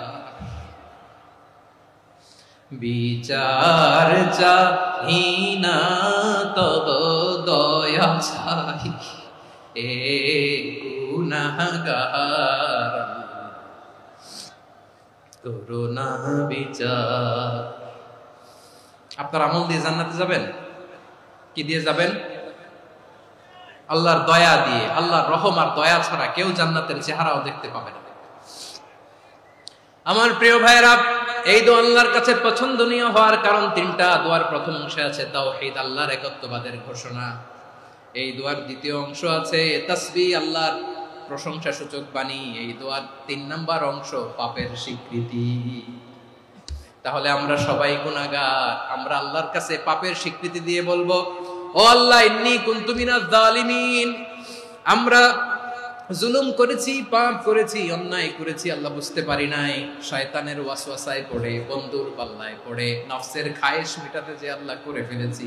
তুমি গুনাহ না মাফ না করলে আমাদের গুনাহ মাফ করার দ্বিতীয় কেউ নাই। ঠিক কিনা বলেন? এভাবে অনুতপ্ত হয়ে যদি আল্লাহর কাছে দোয়া করেন, দেয়ালে পিঠ থেকে গেছে, কোন রাস্তা নাই বের হওয়া, ওই মুহূর্তেও আপনাকে বিপদ থেকে উদ্ধার করবে কে? বিশ্বনবী চরম বিপদে পড়লে 2টা দোয়া পড়তেন। প্রথম হলো এটা, লা ইলাহা ইল্লা আনতা সুবহানাকা ইন্নী কুনতু মিনাল জালিমিন। এই দোয়াটা আমরা বেশি বেশি পড়ব প্রিয় ভাইরা। রাজি আছেন? সবাই আওয়াজ করে পড়ুন ইনশাআল্লাহ। আমার প্রিয় ভাইরা, বিপদে পড়লে বিশ্বনবী আরো একটা দোয়া পড়তেন, লা ইলাহা ইল্লাল্লাহুল আযীমুল হালিম, লা ইলাহা ইল্লাল্লাহু রাব্বুল আরশিল আযীম, লা ইলাহা ইল্লাল্লাহু রাব্বুস সামাওয়াতি ওয়াল আরদি ওয়া রাব্বুল আরশিল কারীম। আল্লাহ ছাড়া কোনো উপাস্য নাই, তিনি সুমহান, মহা সহিষ্ণু। আল্লাহ ছাড়া কোনো উপাস্য নাই, তিনি সুমহান, আরশের অধিপতি। আল্লাহ ছাড়া কোনো উপাস্য নাই, তিনি আকাশের মালিক, জমিনের মালিক, তিনি সুবিশাল আরশের অধিপতি। সুবহানাল্লাহ পড়েন। এই দোয়াটা কেউ যদি পড়ে যদি এর ওসিলা করে দোয়া করে, তাকে বিপদ থেকে মুক্তি দেয় কে? মনে থাকবে আপনাদের? তাহলে বিপদের প্রথম ধাক্কায় কি যেন পড়তে হয়? ইন্না লিল্লাহ। তারপরে কি বলে আল্লাহর কাছে নিজেকে সঁপে দিতে হয়? দেয়ালে পিঠ থেকে গেলে লা ইলাহা ইল্লা আনতা সুবহানাকা ইন্নী কুনতু মিনাজ জালিমিন। 2 নাম্বার হচ্ছে লা ইলাহা ইল্লাল্লাহুল আযীমুল হালিম, লা ইলাহা ইল্লাল্লাহু রাব্বুল আরশিল আযীম, লা ইলাহা ইল্লাল্লাহু রাব্বুস সামাওয়াতি ওয়াল আরদি ওয়া রাব্বুল আরশিল কারীম। মনে থাকবে? অনেক সময় এমন হয়, হঠাৎ বিপদের সম্মুখীন হই আমরা, রেডি হয়ে বের হইছি অফিসে, হঠাৎ অ্যাক্সিডেন্টে পড়ে যাই, হঠাৎ পেটের ব্যথায় অজ্ঞান, এরকম হয় না? বিষ্ণু ইসলাম বলেন, আকস্মিক দুর্ঘটনার বিপদ থেকে যদি কেউ বাঁচতে চায়, সকাল সন্ধ্যা যেন প্রত্যেকে এই দোয়াটা পড়ে। সকালে যদি 3 বার পড়ে, সন্ধ্যা পর্যন্ত হঠাৎ বিপদ থেকে সে রক্ষা পাবে। To be protected from sudden calamity, sudden disaster, হঠাৎ বিপদ, হঠাৎ ভয়ঙ্কর কোন আকস্মিক বিপদ থেকে আল্লাহ বাঁচায় দেবে। সকালে পড়লে সন্ধ্যা পর্যন্ত প্রোটেক্টেড, সন্ধ্যাবেলায় যদি 3 বার পড়ে সকাল পর্যন্ত প্রোটেক্টেড। সুবহানাল্লাহ পড়ে। দোয়াটা কি? দোয়াটা হচ্ছে বিসমিল্লাহিল্লাযী লা ইয়াদুররু মা ইসমিহি শাইউন ফিল আরদি ওয়ালা ফিস সামাই ওয়া হুয়াস সামিউল আলীম। ছোট না? অনেক ছোট, মুখস্থ করবেন। বিসমিল্লাহিল্লাযী লা ইয়াদুররু মা ইসমিহি শাইউন ফিল আরদি ওয়ালা ফিস সামা। ওই আল্লাহর নাম নিচ্ছি, যে আল্লাহর নামের বরকতে আকাশ জমিনের কোনো কিছু কারো কোনো ক্ষতি সাধন করতে পারে না। তিনি সর্বশ্রোতা, সর্বজ্ঞ। সুবহানাল্লাহ পড়েন। পড়বেন এই দোয়াটা, বিসমিল্লাহিল্লাযী লা ইয়াদুররু মা ইসমিহি শাইউন ফিল আরদি ওয়ালা ফিস সামাই ওয়া হুয়াস সামিউল আলীম। ফজরের পরে 3 বার, মাগরিবের পরে 3 বার যদি কেউ পড়ে প্রোটেক্টেড, যে কোনো হঠাৎ বিপদ থেকে প্রোটেক্টেড। প্রোটেক্ট করেন কে? ওই আল্লাহর নাম নিচ্ছি যে আল্লাহর নামের ওসিলায় আকাশ জমিনের কোনো কিছু কোনো ক্ষতি করতে পারে না। সুবহানাল্লাহ পড়েন। আচ্ছা, এবার আমাদের জীবনে দুশ্চিন্তা আছে না নাই বলেন? Tension, hyper tension, anxiety, depression, সবার জীবনে টেনশন আছে না নাই? এই দুশ্চিন্তা, পেরেশানি, মারাত্মক পেরেশানি থেকে মুক্তি পাওয়ার জন্য বিষ্ণু ইসলাম দুটো দোয়া পড়তেন। কয়টা? অনেকগুলো পড়তেন। স্পেশাল দুটো দোয়া আজকে আপনাদের শিখায় যাব, শুনবেন। পেরেশানিতে পড়লে, টেনশনে পড়লে এই দোয়াটা। প্রিয় ভাইরা, বিষ্ণু ইসলাম যখন খুব বিপদে পড়তেন, দুশ্চিন্তা ওনাকে ঘিরে ধরতো, উনি পড়তেন ইয়া হাইয়ু ইয়া কাইয়ুম বিরহমাতিকা আস্তাগীথ। ইয়া হাইয়ু ইয়া কাইয়ুম, হে শাশ্বত অবিনশ্বর, হে চিরঞ্জীব, বিরহমাতিকা আস্তাগীথ, তোমার রহমতের উসিলায় তোমার কাছে ফরিয়াদ করি। এটা পড়তেন। আবার আরেক বর্ণনায় এসেছে ইয়া হাইয়ু ইয়া কাইয়ুম বিরহমাতিকা আস্তাগীথ আসলিহ লি শা'নি কুল্লাহু ওয়ালা তাকিলনি ইলা নাফসি তারফাতা আইন। আসলিহ লি শা'নি কুল্লাহ, আল্লাহ আমার সবকিছু আপনি সেটেল করে দেন। আমাদের সব ঝামেলা সেটেল করে দিতে পারে কে? তাহলে পড়বেন ইয়া হাইয়ু, এ চিরঞ্জীব। হাইয়ু মানে চিরঞ্জীব, যিনি চিরকাল বেঁচে থাকবেন, মরবেন না। আল্লাহ মরবেন? তার কোনো লয় আছে? ক্ষয় আছে? সূরা রহমানে আল্লাহ বললেন কুল্লু মান আলাইহা ফানি ওয়া ইয়াবকা ওয়াজহু রাব্বিকা যুল জালালি ওয়াল ইকরাম ফাবিআইয়ি আলাই রাব্বিকুমা তুকাযযিবান। জমিনে যা আছে সব ফান, ভ্যানিশ হয়ে যাবে, নিশ্চিহ্ন হয়ে যাবে, শেষ হয়ে যাবে, সব বিলুপ্ত হয়ে যাবে, একজন ছাড়া। জোরে বলেন তিনি কে? এই দোয়াটা কেন পছন্দ আল্লাহর কাছে? কারণ এখানে আল্লাহর দুইটা সুন্দর নাম আছে, গুণবাচক নাম, আল হাই, আল কাইয়ুম, এই দুটো নাম আছে এখানে। আবার এই দুইটা আয়াতুল কুরসির অংশ। আয়াতুল কুরসির শুরু তো এটা আসরা নাই? হ্যাঁ, আসরা নাই। 3 নাম্বার কারণ, এটা ইসমে আজম। কোন দোয়াটা ইসমে আজম? যে দোয়া ওসিলায় দোয়া করলে আল্লাহ দোয়া ফেরায় না। অনেকগুলো মত আছে, সবচেয়ে ভ্যালিড মত হচ্ছে এটা, ইয়া হাইয়ু ইয়া কাইয়ুম, এর ওসিলা দিয়ে দোয়া করলে দোয়া কবুল করে কে? 2 নম্বরে বিশ্বনবী মারাত্মক বিপদে পড়লে আরেকটা দোয়া পড়তেন, আল্লাহুম্মা ইন্নী আবদুক। আগে দোয়াটা পড়ি, শুনেন। আল্লাহুম্মা ইন্নী আবদুক ওয়া ইবনু আবদিক ওয়া ইবনু আমাতিক নাসিয়াতি বিয়াদিক মাদিন ফিয়া হুকমুক আদলুন ফিয়া কাদাউক আসআলুকা বিকুল্লি ইসমিন হুয়া লাক সাম্মাইতা বিহি নাফসাক আও আনসালতাহু ফি কিতাবিক আও আল্লামতাহু আহাদাম মিন খালকিক أو استأثرت به في علم الغيب عندك أن تجعل القرآن ربيع قلبي ونور صدري وجلاء حزني وذهاب همي। سبحان الله পড়েন। বিষ্ণু বলতেন আল্লাহুম্মা ইন্নী আবদুক, ও আল্লাহ আমি আপনার গোলাম, ওয়া ইবনু আবদিক, গোলামের ঘরের গোলাম, ওয়া ইবনু আমাতিক, বাদীর ঘরের গোলাম। মানে আল্লাহ আমি আপনার গোলাম, আমার বাবা আব্দুল্লাহ ছিল আপনার গোলাম, আমার মা আমিনা ছিল আপনার বাদী। মানে আমরা গোলাম বংশের, সব গোলাম। নিজের এর চেয়ে আর ছোট করে আল্লাহর কাছে উপস্থাপন করা যায় আমার ভাইরা? কথা কি বুঝতেছেন? নিজেকে এর চাইতে ছোট, নগণ্য আর তুচ্ছ করে আল্লাহর সাথে প্রেজেন্ট করা যায়? বিশ্বনবী বললেন ও আল্লাহ আমি আপনার গোলাম, গোলামের ঘরের গোলাম, দাসীর ঘরের গোলাম, নাসিয়াতি বিয়াদিক, আমার মাথার চুলের ছুটি আপনার হাতের মুঠোয়। আপনি ডানে টান দিলে আমি ডানে যেতে বাধ্য, আপনি বাঁয়ে টান দিলে বাঁয়ে যেতে বাধ্য। বিশ্বনবী বললেন আল্লাহ আমার মাথার চুলের ঝুঁটি আপনার হাতের মুঠোয়। আচ্ছা, এইভাবে কাকে ধরা হয়? যে খুব ছোট, ঠিক কিনা? নিজেকে কত ছোট করলেন বিশ্বনবী। ও আল্লাহ আমার মাথার চুলের ঝুঁটি আপনার হাতের মুঠোয়, আপনি ডানে টানলে আমি ডানে যাব, বাঁয়ে টানলে বাঁয়ে যাব। আল্লাহ আসআলুকা বিকুল্লি ইসমিন হুয়া লাক নাসিয়াতি বিয়াদিক মাদিন ফিয়া হুকমুক, আপনার নির্দেশ আমার উপর কার্যকর হবেই হবে। আদলুন ফিয়া কাদাউক, আপনার ফয়সালা, যেই ফয়সালাই আপনি আমার জন্য করেন এটাই ইনসাফ। সুবহানাল্লাহ বলেন। আমরা আল্লাহর ফয়সালায় সন্তুষ্ট হতে চাই না। কত কমপ্লেইন, আল্লাহ তুমি এটা দিলা না, ওইটা পাইলাম না, ওইটা হইল না রে, এরকম অভিযোগ, কমপ্লেইন আমাদের আছে না নাই? আর বিশ্বনবী বলতেন আদলুন ফিয়া কাদাউক, আল্লাহ আমার জন্য তোমার যেটা ফয়সালা এটাই সবচেয়ে শ্রেষ্ঠ ইনসাফ, এর চেয়ে ইনসাফ আর হতে পারে? এভাবে কায়মান বাক্যে আল্লাহর কাছে বিশ্বনবী দোয়া করতেন। এরপরে বিশ্বনবী বললেন, আল্লাহ তোমার যত নাম আছে সব নামের ওসিলায় দোয়া করি, যে নাম তুমি আমাদেরকে জানিয়েছো, যে নাম তুমি আমাদেরকে জানাও নাই, যে নাম তুমি কোরআনে নাজিল করেছো, যে নাম নাজিল করো নাই, যে নাম শুধু নবীদেরকে জানিয়েছো।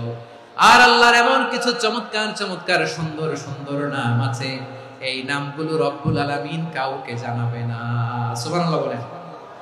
আমরা তো 99 নাম জানি, 100 নাম জানি আল্লাহ, কিন্তু আল্লাহর এমনও কিছু নাম আছে যেগুলো আল্লাহ বিষ্ণু নবীরও জানায়নি।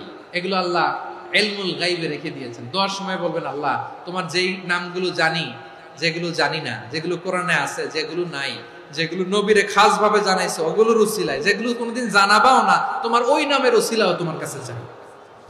আল্লাহ কোরআনকে আমার হৃদয়ের বসন্ত বানাও, আমার বক্ষের জ্যোতি বানাও, আমার চিন্তা দুশ্চিন্তা তুমি দূর করে দাও। বিশ্বনবী বললেন, এই কালিমাগুলো, এই বাক্যগুলো পড়ে যদি কেউ আল্লাহর কাছে ফরিয়াদ করে, তার হৃদয় থেকে দুশ্চিন্তা কাটিয়ে দিবে কে? আচ্ছা, সব শেষে বলি, ঋণের বোঝায় যারা জর্জরিত, বিষ্ণু সাল্লাল্লাহু আলাইহি ওয়াসাল্লাম চমৎকার একটা দোয়া শিখিয়েছেন। এক সাহাবীর নাম আবু উমামা, নামাজের ওয়াক্ত ছাড়া উনি মসজিদে যেয়ে বসে আছে। বিষ্ণু বললেন, কি রে আবু উমামা, নামাজের তো ওয়াক্ত হয় না, মসজিদে কি? সাহাবী বলে, হুমুমুন লাজিমাতনি ওয়া দুয়ুন, নবী গো, ঋণের বোঝায় এমন টেনশনে আছি, ঘরে থাকতে পারলাম না, মসজিদে চলে আসছে। বিশ্বনবী বলেন, আমি কি তোমার এমন একটা দোয়া শিখাবো যেটা পড়লে আল্লাহ তাআলা তোমার ঋণের বোঝা হালকা করে দিবে? আবু উমামা বললেন, ইয়া রাসূলুল্লাহ, অবশ্যই শিখাবেন। বিশ্বনবী বললেন, তাহলে তুমি পড়বা, আল্লাহুম্মা ইন্নী আউযু বিকা মিনাল হাম্মি ওয়াল হাযান ওয়া আউযু বিকা মিনাল জুবনি ওয়াল বুখল ওয়া আউযু বিকা মিন গালাবাতিদ দাইনি ওয়া কাহরির রিজাল। ও আল্লাহ, তোমার কাছ থেকে দুশ্চিন্তা থেকে পানাহ চাই, কৃপণতা, ভীরুতা, অলসতা, কার্পণ্যতা, এই সব কিছু থেকে, মানুষের কঠোরতা, আমার উপর মানুষের আধিপত্য এবং ঋণের বোঝা থেকে পানাহ চাই। এই দোয়াটা যখন বিশ্বনবী শিখাই দিলেন, আবু উমামা বারবার এই দোয়া করে, আল্লাহুম্মা ইন্নী আউযু বিকা মিনাল হাম্মি ওয়াল হাযান ওয়া আউযু বিকা মিনাল আজজি ওয়াল কাসাল ওয়া আউযু বিকা মিনাল জুবনি ওয়াল বুখল ওয়া আউযু বিকা মিন গালাবাতিদ দাইনি ওয়া কাহরির রিজাল। আবু উমামা বলে, এই দোয়া আমি পড়তে লাগলাম আর পড়তে লাগলাম, কিছুদিন পরে দেখা গেল বিশ্বনবীর শেখানো এই দোয়ার বদৌলতে আল্লাহ তাআলা আমার সব ঋণ পরিশোধের ব্যবস্থা করে দিয়েছেন। আমার প্রিয় পটুয়াখালীর ভাইয়েরা, বিশ্বনবীর জামাতা সাইয়্যিদিনা আলী রাদিয়াল্লাহু তাআলা আনহুর কাছে এক লোক এসে বলে, হে আলী, ঋণের বোঝায় আমি জর্জরিত, আমার কিছু অর্থ দিয়ে সাহায্য করো। সাইয়্যিদিনা আলী রাদিয়াল্লাহু তাআলা আনহু বললেন, আমি কি তোমারে এমন একটা দোয়া শিখাবো যেটা বিশ্বনবী আমাদের শিখিয়েছেন? এই দোয়া যদি তুমি পড়ো, লাউ কানা আলাইকা মিসলু জাবালিন কাবীরিন দাইনান আদাল্লাহু আনকা, পাহাড় পরিমাণে যদি ঋণের বোঝা হয়, আল্লাহ এটা পরিশোধের ব্যবস্থা করে দিবেন। ছোট্ট একটা দোয়া বিশ্বনবী শিখালেন, বললেন, তুমি পড়বা, আল্লাহুম্মা কফিনি বিহালালিকা আন হারামিকা ওয়া আগনিনি বিফাদলিকা আম্মান সিওয়াক। আল্লাহুম্মা কফিনি বিহালালিকা আন হারামিক, আল্লাহ তোমার হালাল দিয়ে আমাকে পরিতুষ্ট করো, হারাম থেকে বাঁচিয়ে রাখো, আর তোমার অনুগ্রহে মানুষের মুখাপেক্ষী যেন আমি না হই, আমি যেন সবসময় তোমার মুখাপেক্ষী হই, ওই তৌফিক দিও। সুবহানাল্লাহ পড়েন। এই দোয়া বেশি বেশি পড়লে ঋণের বোঝা হালকা করে দিবে কে? তাহলে প্রিয় ভাইয়েরা, বিপদে পড়লেই প্রথমে কি পড়বেন? ইন্না লিল্লাহ। কি বলে নিজেকে আল্লাহর কাছে সঁপে দিতে হয়? হাসবুনাল্লাহ। চরম বিপদে দেয়ালে পিঠ থেকে গেছে, তখন লা ইলাহা ইল্লা আনতা সুবহানাকা ইন্নী কুনতু মিনাজ জালিমিন। এরপরে লা ইলাহা ইল্লাল্লাহুল আযীমুল হালিম, এই দোয়া। আকস্মিক বিপদ, হঠাৎ যেন কোনো বিপদ আমাকে পেয়ে না বসে, এটার জন্য বিসমিল্লাহিল্লাযী লা ইয়াদুররু মা ইসমিহি শাইউন ফিল আরদি ওয়ালা ফিস সামাই ওয়া হুয়াস সামিউল আলীম। সকালে 3 বার, রাতে 3 বার। আর মারাত্মক tension, hyper tension, anxiety, depression থেকে বাঁচার জন্য 2 দোয়া, ইয়া হাইয়্যু ইয়া কাইয়্যুম, ইয়া হাইয়্যু ইয়া কাইয়্যুম, মনে থাকবে? আর আল্লাহুম্মা ইন্নী আবদুক, এই দোয়া। ঋণ থেকে বাঁচার জন্য 2 দোয়া, আল্লাহুম্মা ইন্নী আউযু বিকা মিনাল হাম্মি ওয়াল হাযান, এটা। আর আল্লাহুম্মা কফিনি বিহালালিকা আন হারামিকা ওয়া আগনিনি বিফাদলিকা আম্মান সিওয়াক। আর সব সময় পড়ার জন্য একটা আমল দিয়ে যাই, উঠতে বসতে, অফিসে যাচ্ছেন, অফিস থেকে ফিরতেছেন, বসে আছেন, শুয়ে আছেন, ছোট্ট এক শব্দে আমরা যেন বেশি বেশি পড়ি, আস্তাগফিরুল্লাহ। আল্লাহ রাসূল সাল্লাল্লাহু আলাইহি ওয়াসাল্লাম বলেন, মান লাজিমাল ইস্তিগফার, যে সব সময় এরকম ইস্তিগফারের সাথে লেগে থাকে, জাআলাল্লাহু লাহু মিন কুল্লি যিকিন মাখরাজা, আল্লাহ তাআলা তাকে কোনো বিপদে আটকান না, সে জীবনে আটকাবে না, যে কোনো বিপদে আল্লাহ তার রাস্তা বের করে দিবেন। Way out, you will get a way out in solution. সুবহানাল্লাহ। ওয়ামিন কুল্লি হাম্মিন ফারাজা, দুশ্চিন্তা মুক্ত হবে। ওয়ায়ারযুকহু মিন হাইসু লা ইয়াহতাসিব, এমন জায়গা থেকে আল্লাহ রিজিকের বন্দোবস্ত করবে যেটা সে কল্পনাও করে নাই। আওয়াজ করে পড়েন সুবহানাল্লাহ। আমার প্রিয় ভাইরা, এটা গেল নিজের বিপদ। নিজে যদি বিপদে পড়েন, অন্যের বিপদ যদি দেখেন, এটার জন্য একটা দোয়া আছে। অনেক সময় আমরা দেখি হাসপাতালে ক্যান্সারের 3rd স্টেজে চলে গেছে, লোকটা হ্যাংলা হয়ে চিকন হয়ে হায়রে কি কষ্ট পায়, দেখি না? বিষ্ণু বলে একটা দোয়া যদি কেউ অন্যের কোনো বিপদ দেখে পড়ে, ওই বিপদ তার জীবনে কখনো আসবে না। অনেক সময় হয় যে আমরা মহাসড়ক দিয়ে যখন চড়ি, দুর্ঘটনায়, আইরে আল্লাহ, দুর্ঘটনায় মানুষের মাথা একদিকে, দেহ আরেকদিকে, ব্লিডিং, এরকম হয় না? আল্লাহ তুমি হেফাজত করো। বিশ্বনবী বলেন এই দুর্ঘটনা দেখে কেউ যদি এই দোয়াটা পড়ে, তার জীবনে সে কোনোদিন এরকম অ্যাক্সিডেন্টের সম্মুখীন হবে না। বিশ্বনবী বলেন অন্যের বিপদ দেখে কেউ যদি পড়ে, আলহামদুলিল্লাহিল্লাযী আফানি মিম্মা বাতালাকা বিহি ওয়া ফাদ্দালানি আলা কাসীরিন মিম্মান খালাকা তাফদীলা, মানে প্রশংসা সেই আল্লাহর, যে আল্লাহ তাআলা তোমাকে যেই জিনিস দিয়ে পরীক্ষা করেছে, আমাকে ওইটা থেকে বাঁচিয়ে দিয়েছে। তোমাকে আল্লাহ যেই বিপদে ফেলেছে, আমাকে ওই বিপদ থেকে তিনি মুক্ত রেখেছে, আর তার অনেক সৃষ্টির উপর আমাকে তিনি প্রাধান্য দিয়েছে। সুবহানাল্লাহ পড়েন। যে কোনো বিপদ, কারো ক্যান্সার দেখে যদি এই দোয়াটা আপনি বিশ্বাসের সাথে পড়েন, জীবনে কোনোদিন ক্যান্সার রোগে আক্রান্ত হবেন না। দুর্ঘটনা দেখে যদি পড়েন, ওই দুর্ঘটনা আপনাকে স্পর্শ করবে না। যে কোনো কারো বিপদ দেখে যদি কোনো বিশ্বাসী বান্দা এই দোয়া পড়ে, বিশ্বনবী বলেন লাম ইউসিবহু যালিকাল বালা, ওই বিপদ তাকে আর ধরবে না। উফিয়া মিনহু মিন যালিকাল বালা কাইনাম মা কান, সে যতদিন হায়াত পাবে কোনোদিন ওই বিপদ তাকে স্পর্শ করবে না। আমার প্রিয় ভাইরা, তাহলে পুরো আলোচনার সেন্ট্রাল থিম হচ্ছে আমাদের জীবনে বিপদ আসবে, কষ্ট আসবে, দুঃখ আসবে, কিন্তু বিপদে আপদে আমরা হাল ছেড়ে দিব না, হতাশ হব না। মুমিন হতাশ হয় না, নিরাশ হয় না, হাল ছেড়ে দেয় না। মুমিন ভরসা রাখে একজনের উপর। আওয়াজ করে বলুন যিনি কে? বিপদে পড়লে আমাদেরকে উদ্ধার করে কে? আবার আমাদেরকে যদি কোনো নেয়ামত আল্লাহ দিতে চান, ওইটা কেড়ে নেওয়ার ক্ষমতা কারো আছে? তাহলে আমরা কানেক্টিভিটি বাড়াবো কার সাথে? আমাদের প্রার্থনার ফরিয়াদের হাত তুলবো কার কাছে? রাজি আছেন? পটুয়াখালীর ভাইরা, মনে থাকবে কথাগুলো। আল্লাহ তাআলা আমাদের সবাইকে কথাগুলো বোঝার ও আমল করার তৌফিক দান করুন।